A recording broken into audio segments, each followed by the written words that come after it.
You're listening to Ecosysteming, the podcast redefining economic development through the lens of equitable entrepreneurship. Join NC Idea as we engage with entrepreneurs and experts who are challenging the status quo and driving lasting change.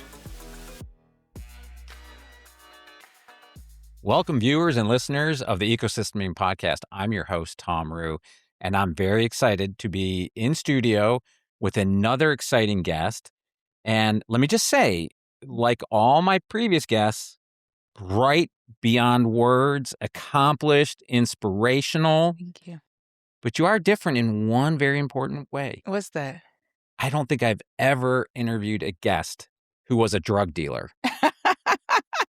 Well, technically, based on the new definition of hemp, we are perfectly compliant and not a drug dealer. We're a botanical science dealer.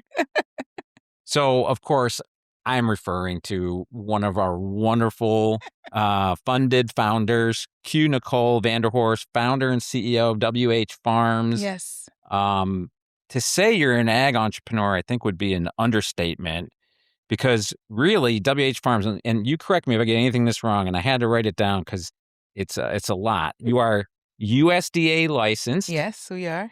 Vertically integrated. Yep. Botanical manufacturing company. Mm-hmm. Offering a turnkey solution for businesses and brands, providing everything from private label CBD products like bath bombs and body scrubs to, and I want to emphasize this word, FDA compliant, to FDA compliant marketing. So as a B2B company, you're helping wellness entrepreneurs really realize their own entrepreneurial potential. Yep. So that is probably where we were when we completed our seed application. Okay. Yes. And we've grown a little bit from then. So I will say that our company has evolved quite a bit since that time, where we were more focused on wellness entrepreneurs. We knew that they were excited about getting into the space. The hemp plant was becoming very popular for therapeutic reasons. But as of today, we are still vertically integrated, less of a hemp company, more of a botanical innovation platform. We really do focus on the science in the plant, and we specialize in industrial hemp. We are USDA licensed cultivators of industrial hemp because it's one of the most misunderstood crops in modern agriculture. Yeah, I mean, it's been out of the marketplace for so long. It has this association with cannabis, even though it's cannabis adjacent, as opposed to being directly a part of the industry in the way that society thinks about the industry. And there are so many therapeutic benefits that we wanted to explore the science and the plant wisdom in the plant and bring that to life through formulations and ingredients that we sell to physicians, to large Fortune 1000 companies, to international businesses and brands that are interested in really meeting the demand in the wellness industry, right. The industry that is slated to grow to over $9 trillion by 2029. That's trillion with a T. With the T. Yeah. With the T. Listen, we're going to get into all this deep, but I don't want to short sell you, because normally I like to give more of the impressive bona fides of my guests. So let me not cut you out of that equation. Okay. First of all, like I said, we're going to double click on all things WH Farms, but you are, and this is me being clever, I'm calling it Mentor Cubed, because among your titles, you have 3 mentorship titles: mentor at Babson College Center for Women's Entrepreneurship, mentor for the Center for Creative Economy, and our mutual friends there, and Techstar Startup Weekend mentor. Yeah. So, do much in your spare time? We try to be positive and give back. It's so important. I got to tell you, everybody that's been in that seat of our, companies, that's the one thing y'all have in common. That's why we love you so much. Everybody gives back. They understand they're part of something bigger. That's right. This thing of ours, as we refer to it. Yeah. But, okay, so there's that part. You've also got some bona fides in academia. You studied at the University of Maryland, Duke, and the University of Nice. Yeah. Do you speak French? Oui, je parle un peu français. Okay, that's what I would have assumed if you were there. Was that some sort of specialty program? Mm-hmm. So it was a specialty program. I was an international business major at the University of Maryland. And so I studied a number of my introductory business courses at the University of Nice through their business school. So a lot of macro and microeconomics, some international relations, international law type, courses that it's so funny how long ago that was, but how grateful I am to have developed that type of foundation in Sure. business because it has taken this long for the degree to actually be activated. Oh, to pay off, huh? I mean, like my mom is like, "Oh, wonderful. We're finally getting to that international business stuff that you studied like Better a late than long time never. ago." I mean, at least it happened, right? So, Right.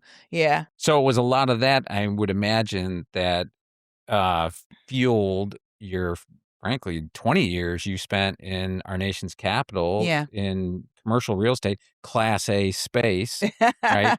Top shelf. Top shelf, creme de la creme. None of that warehouse stuff. None of that. But yeah, 20 years in Yeah. commercial real estate in Washington, D.C. Yeah. I'd have to imagine, like, D.C., San Francisco, New York, Boston, Chicago, like Yeah. that's got to be like a whole different level It is. of the game. Yeah, especially under your own license. I was a licensed general contractor for the last 5 years of my real estate development career. And, the asset costs it was expensive. The risk was high. The debt was high to, be able to turn over properties. And there was a need, especially on the commercial side, to really incorporate LEED certifications. We were building around the time that real eco-friendly design and architecture and building material became more of a forefront in the conversation. Work, live, play communities became more of a forefront in the conversation. So a lot of the modern architecture and planning that I see happening now, these were conversations that, we were having at, various Urban Land Institute events, et cetera, back in those days, really trying to figure out how we can bring people together and multi-generations together and, create, more efficiency with safety and traffic patterns. It was just, I'm a nerd for real estate. I will always be. But yeah, 20 years, long time. It sounds to me you were doing placemaking before it was a cool hip term that was like an industry unto itself. Yeah. Isn't I that like something? being early. Yeah, I suppose so. I like being early. And timely. And timely. Which Timing. This is our opportunity to do the pivot, right? So then how is it you go from that world to producing a seed to shelf company? Yeah. In this space? And, tell us now, let's get back into the WH Farms if that's all right. Yeah. And like kind of take us on that journey. Give us a little bit about the background because I mean, we're shooting this at a time where there's a lot of stuff in the news right now, Yeah. and our General Assembly is grappling Yeah. with, policy decisions that have Big consequence. big consequences. Yeah. Big implications. Yeah. I think it's consequences for others, less Not so for than for us. you. Yeah. They say that the new law will wipe out 98% of the industry and we're the 2% that will stand. We're part of the 2%. So we're proud of that. All right. Don't give them the goods yet. Okay. Let's get back to the origin. Let's start. Okay. And trust me, listeners, viewers, we'll get to this because that is actually the money shot of this conversation. Thank you. How WH Farms is poised at this historical moment and because of your vision. Yeah. But let's start with where that vision started. Yeah. So that we have context when we get to the payoff moment where you are now. Absolutely. So I, in my heart of hearts, my first career aspiration was to be a developer, but more of a commercial developer. Shout out to people like Pamela Bundy and some of the large scale developers in the Washington region that were women.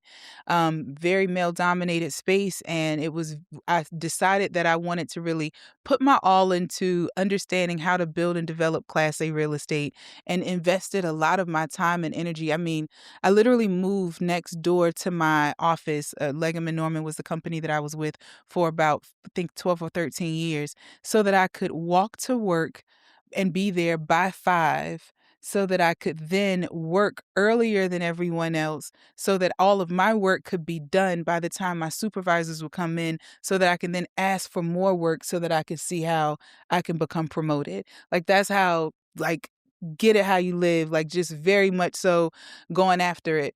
and reached a point of burnout after 15, 16 years. And I was very well awarded, compensated, all of the things, was very grateful for the experience. But the exchange in value, quality of life just didn't make sense for the Right. pace and the run. And so that's when I decided to transition into my own, under my license, doing a more boutique development, residential development outfit in DC. And during that time, it was a lot less, heavy on external work, but it was higher risk. I mean, to buy a shell in DC is a So $500,000. did you say residential in DC? Residential, yeah. So Does started commercial. But does DC, I would imagine this, I'm asking because I'm Yeah, ignorant to the field, but I would imagine DC maybe more so than some of these other big markets I talked about would have like historical restrictions and absolutely. like an extra layer of like Absolutely. Oh, just absolutely.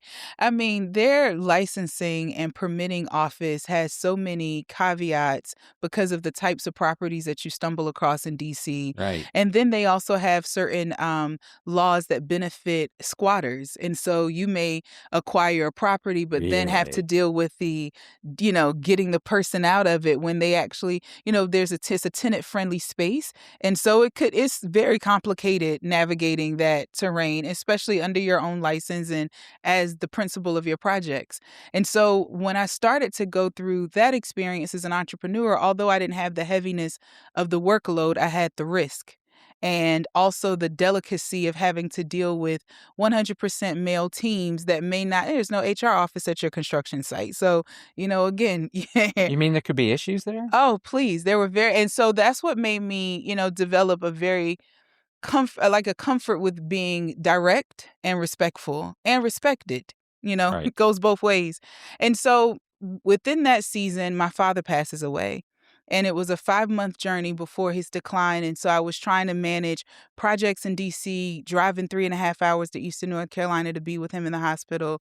And as he transitioned, I think it just unlocked a lot of like inner child conversations that I wasn't able to have. And a lot of things that really created a lot of depression and grief and anxiety and a lot of things at the same time. So after he transitioned, I started, seeking medical advice about just what I was experiencing from a behavioral health perspective and how it was impacting me as an entrepreneur because I eat what I kill. So if there are no sick days, there aren't even bereavement days in this world. So it's Right. kind of like, I'm trying to figure out like, hey, doc, fix me. Like I got to get back to it.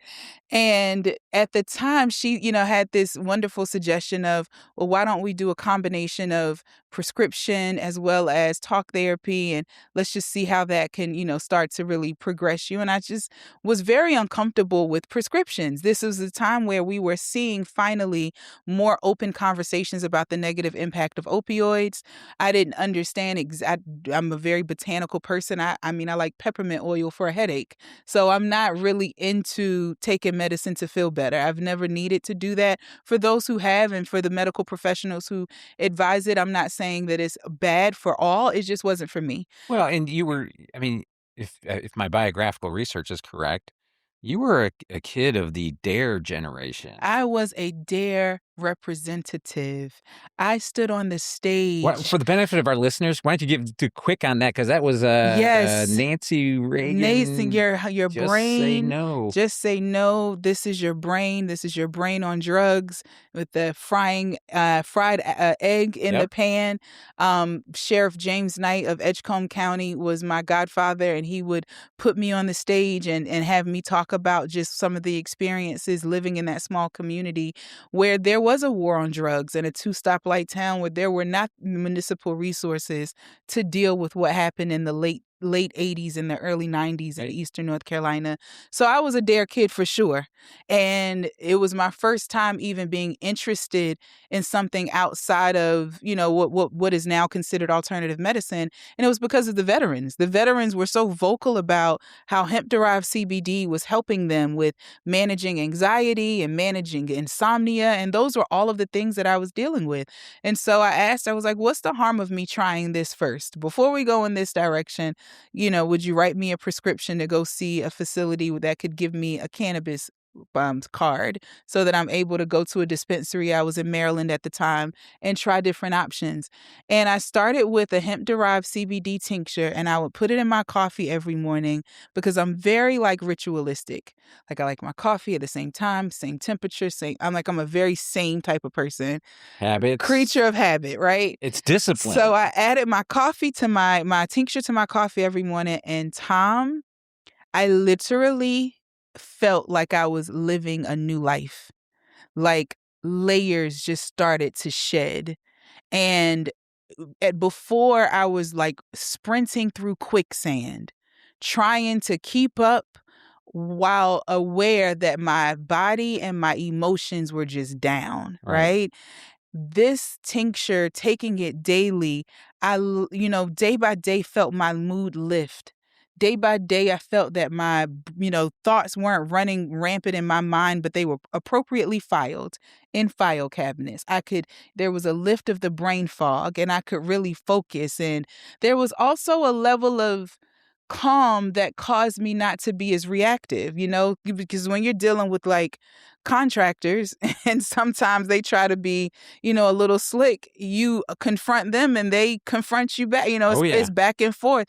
And it was just the type of zen that even they were like, what? I mean, damn, she's chill. Yeah, like, no, not only is she chill, but she's slicing us with her words. Like, we just got to get it together because she's not even arguing. She's just over it. Like, right. I'm just, and can so I that's what interrupt happened. you for a second? Yeah. I want to make sure that people, because you and I, we recently got together for lunch and we were catching up, and you were telling me all this misinformation, disinformation that you have to battle, all this kind of a stigma and ignorance. And I don't mean that in the pejorative sense. I'm not calling anybody stupid. I'm just saying there's ignorance to this, right? Yeah. So when you say like, I started every morning with, tincture in my coffee, this is not you getting, this is not wake and bake. No, this isn't wake and bake. You're not like, getting.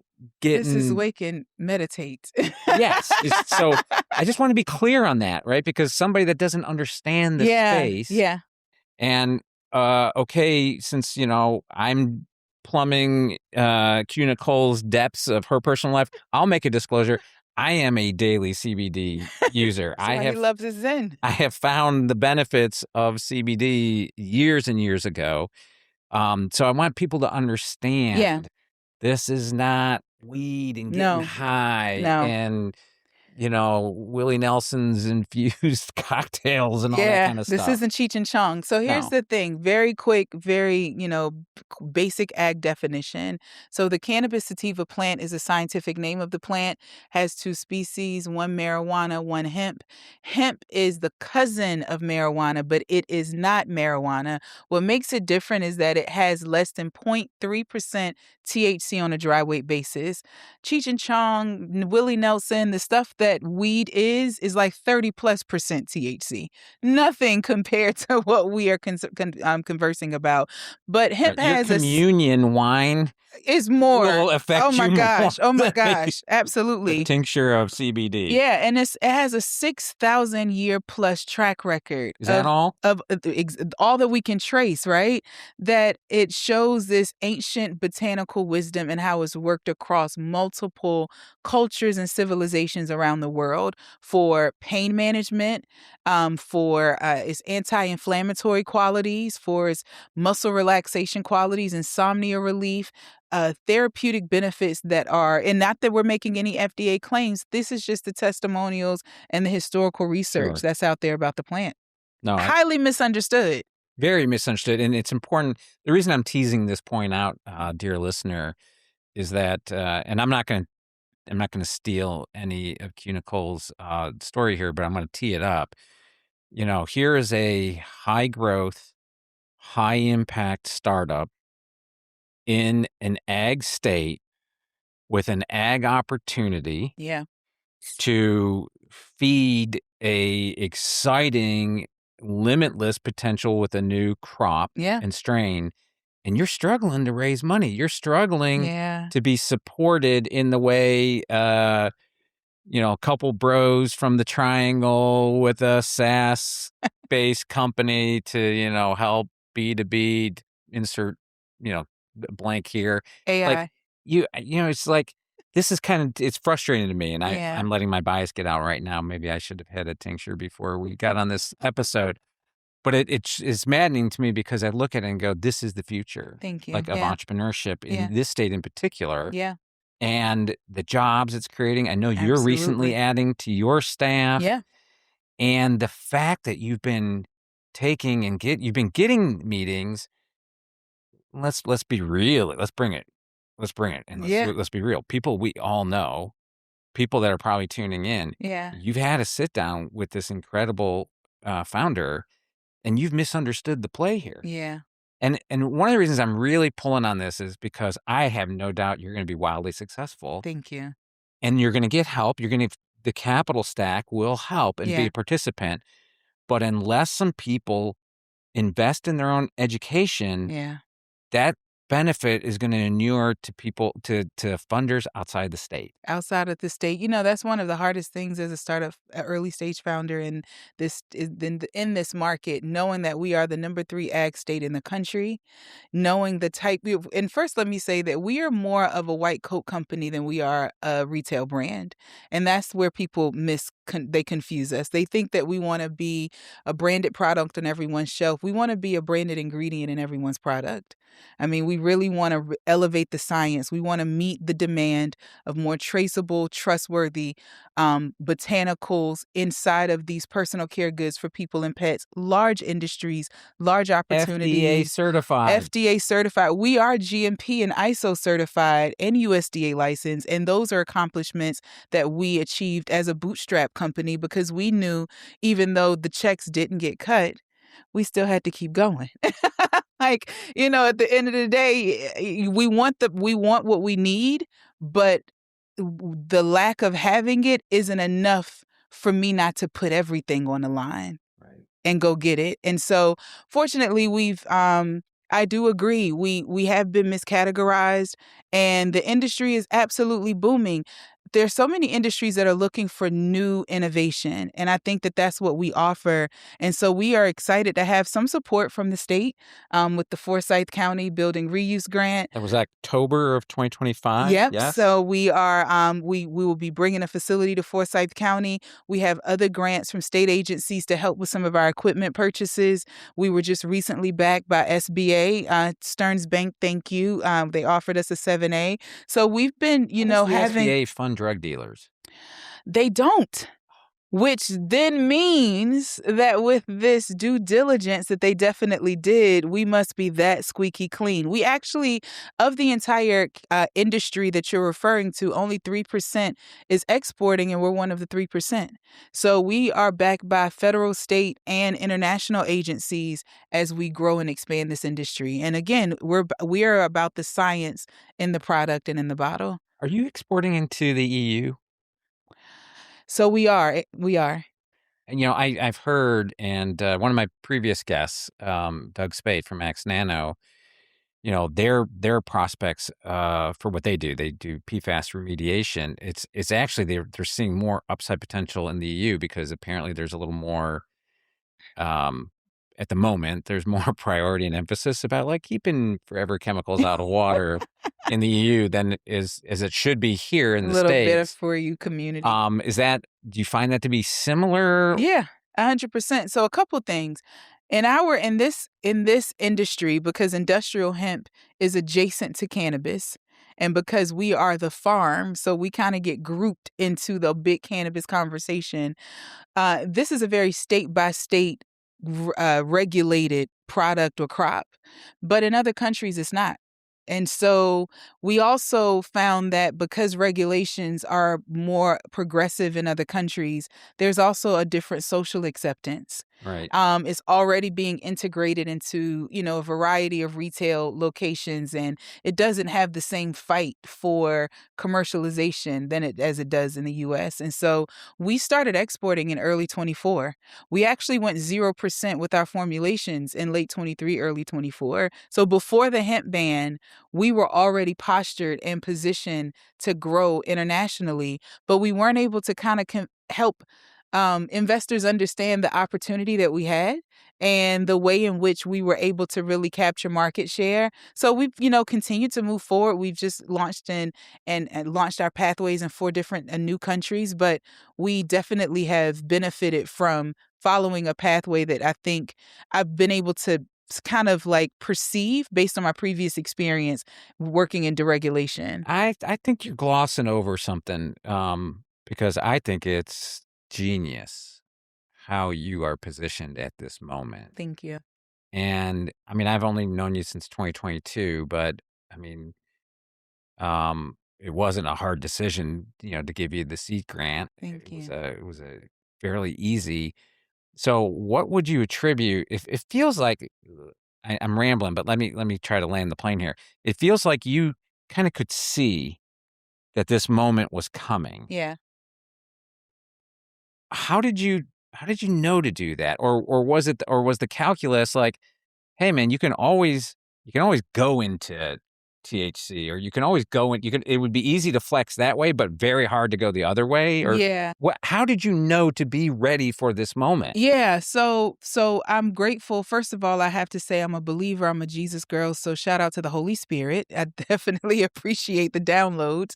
And when I was in commercial real estate, I built an energy brokerage in a regulated industry while energy was deregulating. And so I've been able to see patterns and trends and regulatory changes that bring value to industry, because industry is built through regulation. It's not built through popularity. It's the infrastructure is developed through regulation. And so when I received the go ahead, if you will, to say this is going to be your space, I want you to build in this space, and I'm just thinking like, well, it's like having like being a quarterback, like where exactly are you going to throw the ball? And I was really looking at the industry and I said, non-psychoactive is going to be huge compared to psychoactive. My mother, who's 82, loves her hand. I have some hand cream in my bag, loves her hand cream, love her balms, would never smell it or smoke it. She just Right. isn't interested.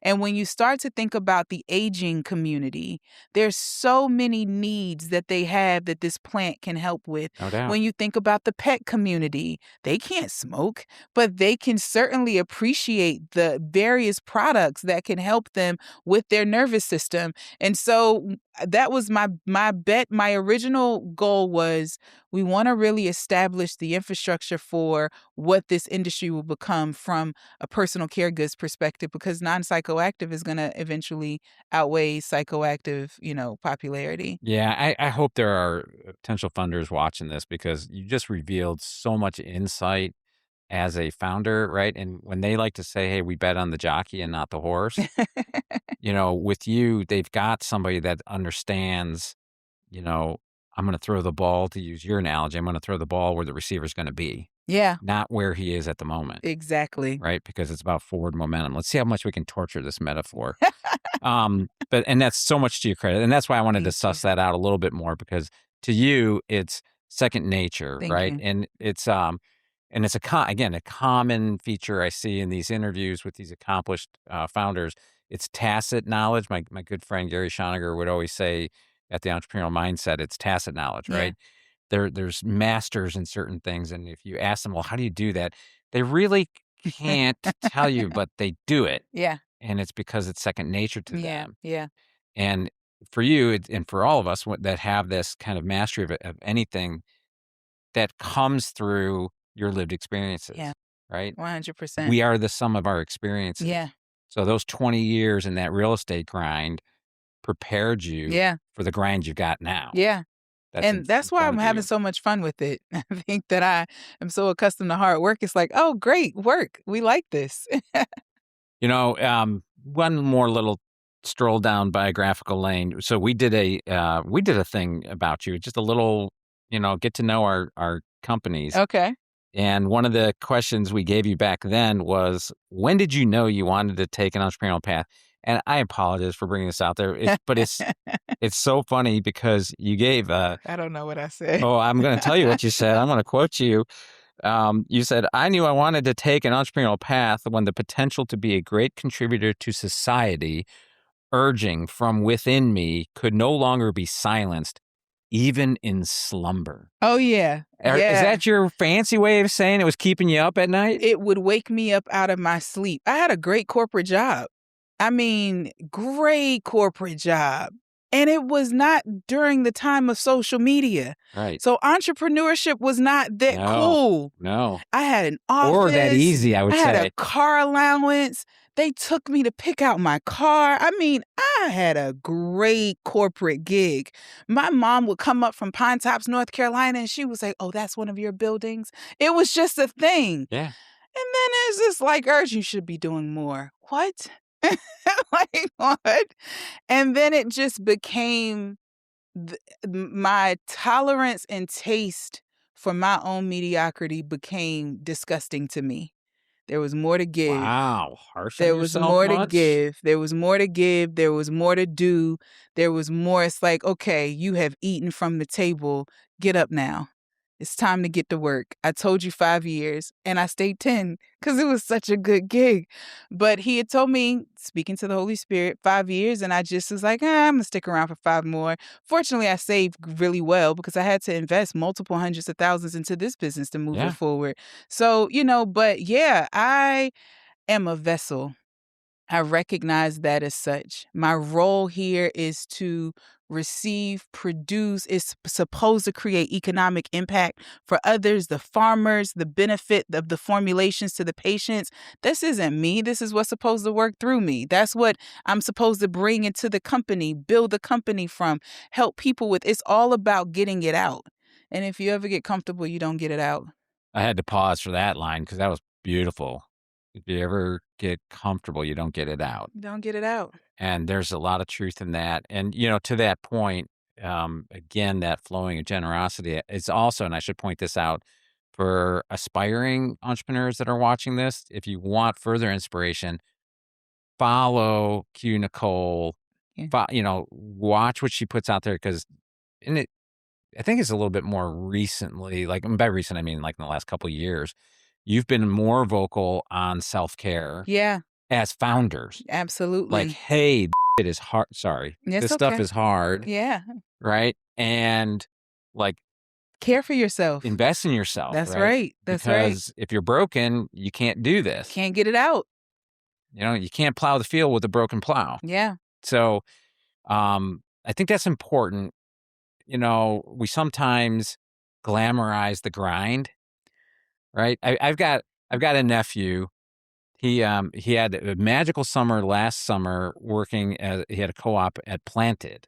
Oh, wow. Very exciting. Shout out company. to Planted. Shout out to Planted. Shout out to Huadatan who, took him in. He had a great experience there. They've already offered to hire him, but he's on a 5-year master's program. But this summer, and I think with an assist to Huada, he's spending this summer at SpaceX. Wow. And so I recently caught up with him. I called him. I said, how's it going? It was on a Sunday at 11 a.m. And he said, I'd woken him up. And I said, hey, Junior, a little late, right? 11 a.m. And he's like, Uncle Tommy, I was at work until 2 a.m. last night.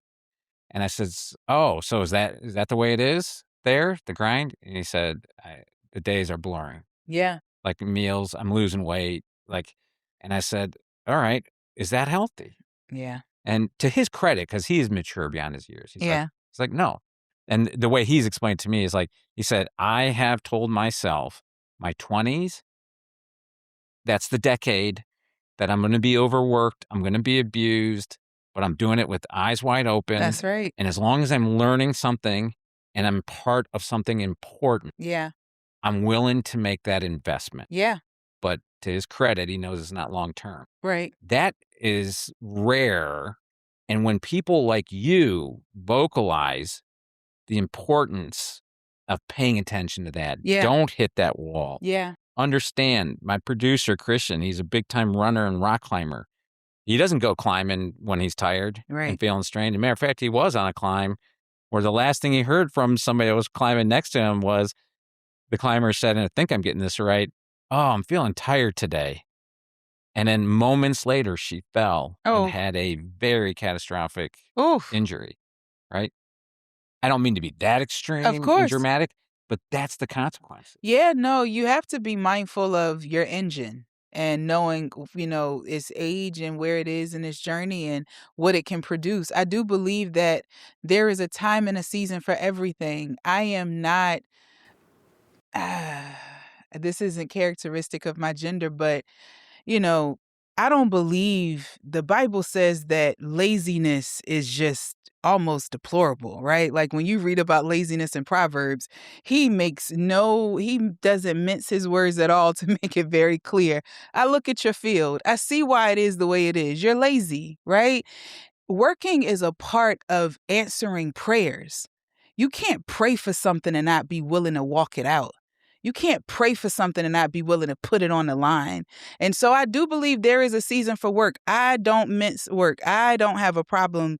And I don't like working around people who have a problem with work. I don't like working around people who think that they can just magically have something or they're entitled to it and they can't construct the work that goes into it. It's just, to me, the silliest thing ever. I just let them talk because it's just like old-fashioned work has outproduced a lot of just fun, fascinating ideas that can't get any lift off of the ground because there's no work ethic behind it, right? So I do think that in your 20s, you do need to lay it on the line. I think that in your 30s, you need to make harder decisions. You need to take more risk. You need to get around different environments and do different things. And, if you are still playing around with it or, diving into something in your 40s, then at that point, you should be signing your name with it. Whatever it is, it needs to be your signature. This isn't the time to like 1 foot in, 1 foot out. It was funny. I had a VC say to me once, it's like, oh, I wouldn't invest in a woman who's over the age of 40 unless she's put on 100,000 of her own into the business. I said, what about 400? Like I can't help but say that's just an ignorant statement. But we get these statements as women in business. I know. I mean, that's the mildest of the statements that we get know. sometimes as women business owners. But I think that work has its place for sure. And balance does as well.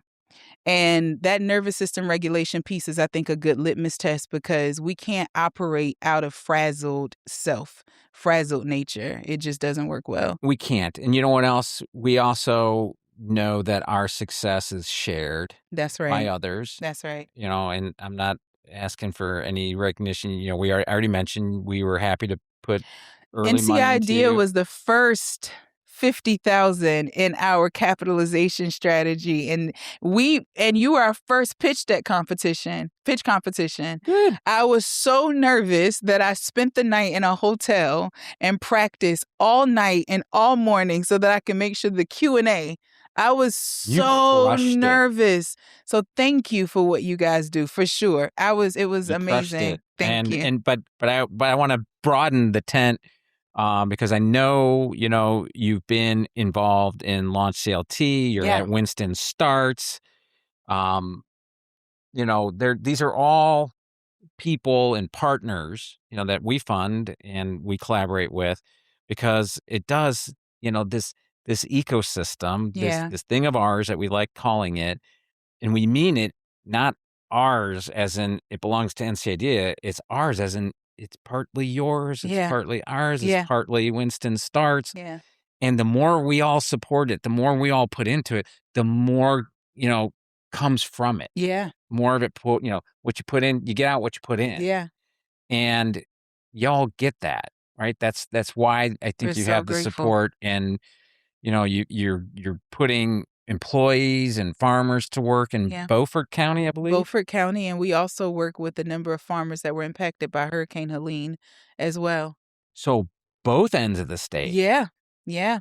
Wow, I didn't know that. Yeah, that was a new program. Dropping a knowledge bomb on me.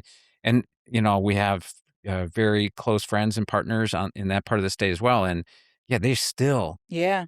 People think, for a lot of people, Helene is ancient history. Yeah. It isn't out there. Yeah.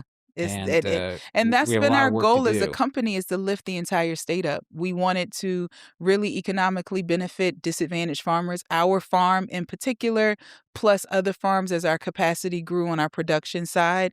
We wanted to bring forth we are known as a biotech state. We're known for our innovation in over-the-counter products and formulation. We're known as a consumer brand manufacturing state. So we feel that WH Farms Co. kind of brings the essence of who North Carolina is to the forefront and makes us a global player in really providing this botanical science into these formulations and products around the world.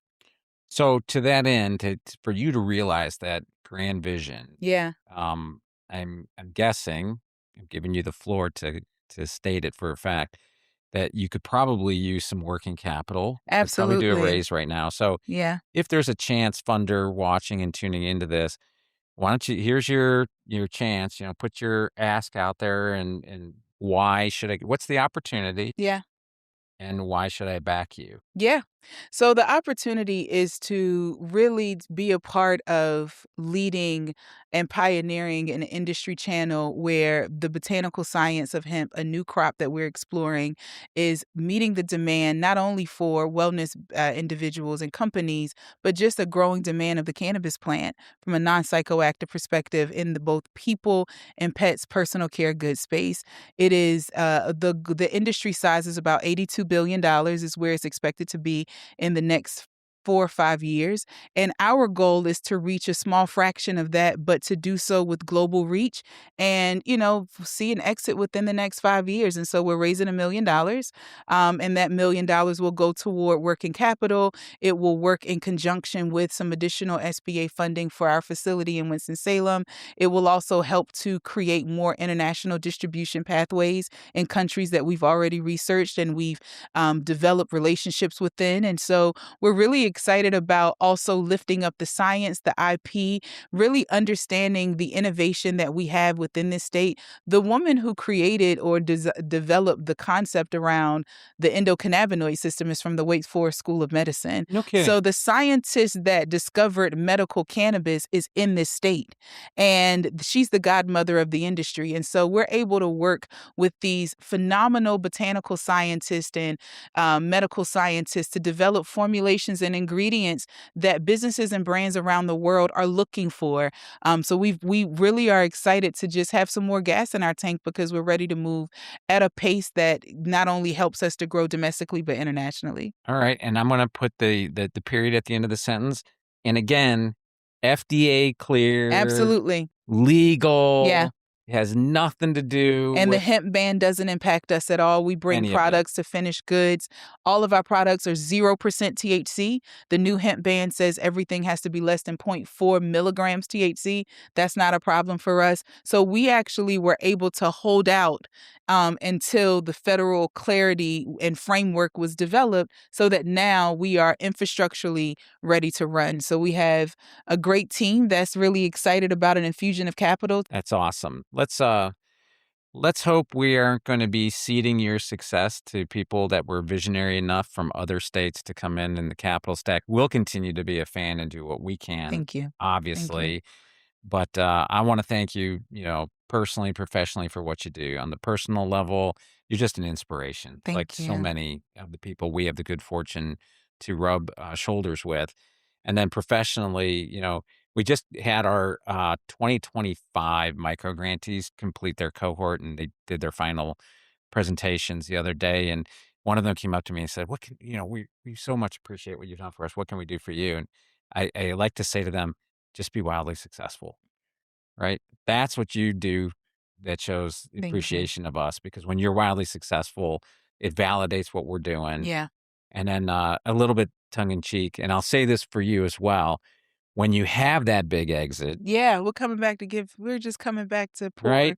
I think if it's a 7-figure exit, that's what do we think, Christian? That's like a 2x your grant. If it's an 8-figure Whatever it exit, is, that's a 5 to 10x. And if it's a 9-figure exit, you need to see some big checks. come on, Yes, right? that's right. We'll make it the Nicole investment fund. Okay. We'll name the figure it out. dollars We'll over you. get some more women in position as well. But I mean, you want to talk about flywheel? That's going to be it. And man, I can't thank you enough Thank that you're you. going to be a big part of that. Thank you. I look forward to you it. and the several hundred others we have funded. So thank you for being you, being true to yourself and sharing yourself Thank you. as you do. I know that takes courage. Putting your stories out there, Yeah. living your true self, Yeah. not the self we curate on Facebook and Right. Instagram, Yeah. but the true self. You do. Nice and authentic. You do. And that, I'll never take that for granted. So thank you so much. Thank you. So with that said, viewers, listeners, I hope you enjoyed this episode as much as we did shooting it. It is always just it's one of the coolest parts of my job, being able to talk with people like this fine angel here. Thank you. But we're always open to ideas. So if you've got any, let us know, topics or guests, and maybe you'll see it on the next episode of the Ecosysteming Podcast. Stay connected with NC Idea on LinkedIn and Facebook. Subscribe to our newsletter for all the latest. Catch new episodes of Ecosysteming every other Tuesday. Thanks for tuning in and being a part of this thing of ours.